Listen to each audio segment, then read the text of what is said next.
Welcome back everyone to the next episode of GPW Live Rounds, the show where we get you prepared for our next upcoming GPW events and maybe give you a refresher if you haven't tuned in before. I am the owner of GPW, Jack Maverick, and please make sure that you do check out GPW Pressure and the latest edition of GPWC so you can avoid any spoilers. And without further ado, let's see what's going down on May 9th at GPW Going Down. It was announced at GPW Pressure where I would announce that we would hold several three-way dances in conjunction with a huge opportunity at a title shot of the winner's choosing. I have hand-selected these 9 competitors to compete in 3 separate three-way dances, which will culminate at GPW Going Down with a final three-way dance on the next episode of GPWCs for the finals. For match number 1, we have the young OG, Javon Evans, who has been riding a wave of momentum after defeating one of these competitors on the last episode of GPWCs. Javon has said before that he is more than ready to hold the championship, and I think that he deserves one as well, but we don't give out handouts here in GPW. You're going to have to earn your opportunity. Darby Allin was literally powerbombed through a flaming table on C's during the GPW No Boundaries Championship match. Darby has more than proven that he is willing to quite literally die to be champion, so how could I have not chosen him? And the final competitor, Shawn Spears, former 2-time GPW Internet Champion, looking for his redemption after his return ended in a loss against the young OG, and with Shawn Spears returning for Season 2, he's looking to add even more gold around his waist. 3 men enter, 1 qualifies for the title opportunity.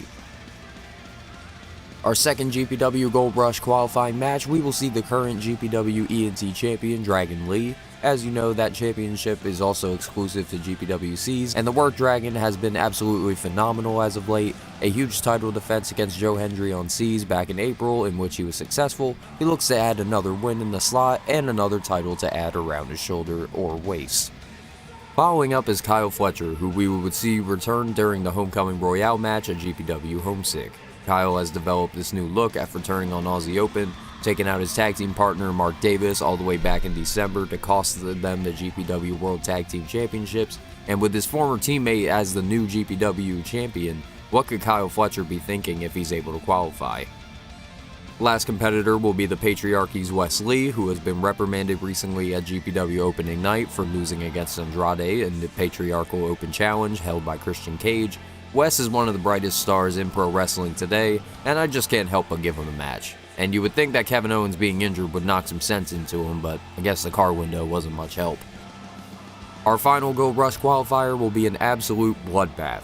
The former GPW Internet and now retired by him, GPW television champion Obafemi has said before that he is on a trail for gold. The Rula has more than proven that he is one of the most intimidating and powerful wrestlers in all of GPW. He was an obvious pick for the Gold Rush. Penta. Just in general. Do I really have to explain my pick? Penta has been killing it all of 2025 and absolutely killed it in his debut against Tyler Breeze, so... The final competitor in the Gold Rush qualifiers is the former GPW Internet Champion, the one and only Ricochet. Ricochet has competed in several matches this season, won the Internet Championship from Obafemi at GPW opening night, and then lost the title at GPW Pressure to Masha Slamovich. Ricochet is more than willing to look for redemption, and he's got to earn that shit.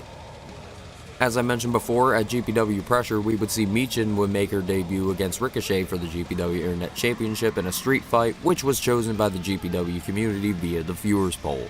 But there would be one more stipulation added, as the TNA Knockouts champion, Masha Slamovich, would cash in her title match shot from winning the Queen of GPW tournament all the way back in December, and would end up hijacking the match and cashing out with the GPW Internet Championship around her shoulder. Masha Slamovich will be competing and defending her GPW Internet Championship at Going Down, and the viewer's choice rule will be in effect. The GPW community have voted on the community poll on who Masha Slamovich will face, and the choices were Joe Hendry, Michin, or one half of the GPW Tag Team Champions, Tyler Breeze. Find out at Going Down who will be competing against Sarbamba in her first title defense. We would hold several matches over this past month to determine the first ever GPW No Boundaries champion, a championship with no rules, no limits, no gender gap, you get the gist. Jacob Fatu will qualify after Charlie Dempsey was disqualified for using the brass knuckles on C's. That same night, Darby Allin will open the show with an amazing back and forth match with Javon Evans, and he was able to sneak out the victory with a roll-up. At GPW Pressure, we would see the NXT North American Champion Ricky Saints would make his return to GPW against Cora Jade in the first match since the intergender rules for GPW were taken into effect.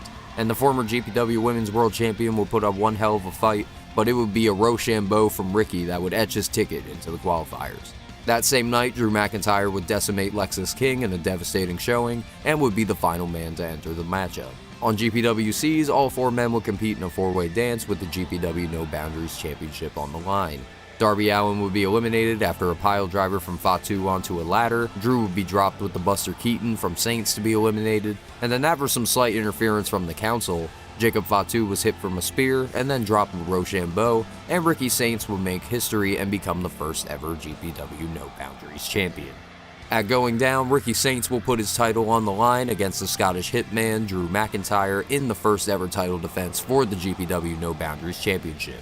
And the rules for every GPW No Boundaries Championship match: no rules, falls count anywhere, you can lose by pinfall, submission, or knockout. Will Ricky Saints be successful in his first title defense, or will the Hitman be able to carry out the hit? Jacob Fatu would debut in GPW at opening night, competing against Ludwig Kaiser for the GPW National Championship. After the Council would form and an assist from Pete Dunne and Charlie Dempsey, Kaiser would be able to retain the title. On GPWCs, Fatu would have some backup in the form of the Gorillas of Destiny, and since then it has been an absolute turf war between the New Blood and the Council. The Gorillas and the Council would compete at GPW Pressure, where after Tama Tonga would pick up the win for his team, Kaiser would launch a post-match attack on the New Blood, and after some meddling on my part, I announced that Jacob Fatu and Ludwig Kaiser will compete in a rematch for the GPW National Championship in an underground fight. No ropes, no pinfalls. You can only win by submission or knockout or referee decision. The street fighting style of Jacob Fatu will take on the poise and meticulous prowess of Ludwig Kaiser for the GPW National Championship in an underground fight at GPW Going Down. CM Punk would absolutely shock the world when he would arrive after the main event of GPW opening night, right after Will Ospreay would become the new GPW World Heavyweight Champion. We would see on C's that CM Punk would issue his first statement to the GPW community and would be rudely interrupted by the man that Will Ospreay defeated to become the champion, Swerve Strickland. Swerve would ask Punk why he was even here, and Punk would answer, "To keep dumb fucks like you out of this company." Swerve would take offense and attack Punk, which would lead to a chaotic melee between the two, which involved the police, referees, and producers to get involved to break up the fight. We would cut to GPW Pressure, where CM Punk and Swerve Strickland will go toe-to-toe, with Swerve having the opportunity of a rematch against Will Ospreay dangling above his head if he was able to best Punk. Swerve and Punk would have a knockdown drag-out fight, and Punk would make Swerve go to sleep after hitting 2 GTSs and securing the pinfall in his GPW debut. We would see on the most recent episode of C's that the new GPW champion, Will Ospreay, competed in a non-title match against former GPW Tag Team Champion Hook, and after knocking him out with the Hidden Blade, Ospreay would take to the microphone and announce our main event of GPW Going Down. CM Punk and Swerve Strickland are going to run it back one more time, but this time it's going to be under GPW rules, and this time the winner of the matchup will be earning the #1 contender spot for the GPW Championship against Will Ospreay. Will the best in the world be able to get the job done a second time in a row, or will Swerve get his last shot at redemption and earn himself another world title match? That's all of the matches for GPW Going Down, but if you would like to tune in on the next episode of GPWC's going live on the channel on May 20th at 4 p.m. Eastern Standard Time, we will be crowning the #1 contender for Kairi Sane's GPW Women's World Championship, as we will see the former Women's World Champion Cora Jade step into the ring against the fierce and fiery newcomer Lola Vice, who will get the next shot at the Pirate Princess's treasure chest. We will also see Shawn Spears step into the ring after a loss against Javon Evans on C's and his upcoming 3-way dance underway. Will Shawn be able to best the odds and qualify for the Gold Rush Finals, as he looks to pull off double duty, as he will take on Andre Chase in his GPW debut fresh out of the warehouse. Last episode of GPWC's consisted of the Motor City Machine Guns putting their GPW World Tag Team Championships on the line against the newly formed team of Tyler Breeze and All Ego Ethan Page, now collectively known as All Ego LLC. After some great tag team action, we would see Ethan Page sneak an Ego's edge on Chris Sabin on the outside, and Tyler Breeze would be able to take advantage, and then All Ego would hit the assisted Twisted Grin, and would score a huge upset victory as All Ego LLC walked out of C's as the new GPW World Tag Team Champions. With all the new teams and factions that have been establishing over the past month of GPW, we think that it's best to put everyone to the test and see who's willing to escape the turmoil, as 6 teams will compete in a tag team turmoil match, with the last team standing contending for All Ego LLC's GPW Tag Team Championships.